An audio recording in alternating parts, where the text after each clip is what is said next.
చూస్తున్నాం తెలంగాణ జాగృతి బీసీ నాయకులు యూపీఎఫ్ నాయకులతో జాగృతి అధ్యక్షురాలు కవిత సమావేశం నిర్వహించారు. స్థానిక సంస్థల్లో బీసీలకు 42% రిజర్వేషన్లు, జీవో 9 పై హైకోర్టు స్టే, స్థానిక సంస్థల ఎన్నికల ప్రక్రియను నిలుపుదల చేస్తూ రాష్ట్ర ఎన్నికల కమిషన్ గెజిట్ జారీ చేయడం సహా పలు అంశాలపై చర్చిస్తున్నారు. బీసీ రిజర్వేషన్ల సాధనకు అనుసరించాల్సిన వ్యూహం, ఉద్యమ కార్యాచరణపై చర్చ జరుగుతోంది.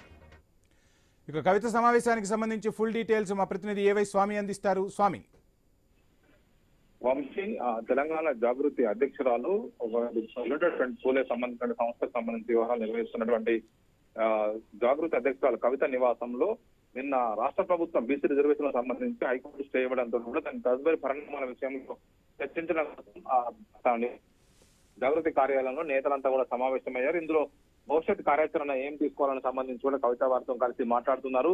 గతంలో రిజర్వేషన్లు వచ్చేంత వరకు కూడా ప్రభుత్వం కులగణన చేయాలి, అసెంబ్లీలో బిల్లులు పెట్టాలని చెప్పి తొలి నుంచి కూడా అన్ని జిల్లాల్లో రాష్ట్ర ప్రభుత్వం పైన ఒత్తిడి తీసుకొస్తూ పెద్ద ఎత్తున కార్యక్రమాలు నిర్వహించినటువంటి కల్వకుంట్ల కవిత ఆ బిల్లులు వచ్చిన తర్వాత వాటిని బీసీలకు అమలు చేసేంత వరకు కూడా పోరాడుతూనే ఉంటాం. బీసీలకు లోకల్ బాడీలో కాదు చట్టసభల్లో బీసీ రిజర్వేషన్లు వచ్చేంత వరకు కూడా మా సంస్థ పనిచేస్తుందని చెప్పేసి ఆమె చెప్తూ ఉంది. ఆ కోణంలో ఇప్పుడు రాష్ట్రంలో లోకల్ బాడీ ఎలక్షన్స్ అందరూ సమాయత్తమవుతున్న తరుణంలో హైకోర్టు స్టే ఇచ్చింది. దీని మీద బీసీలంతా కూడా బగ్గుమంటున్నారు.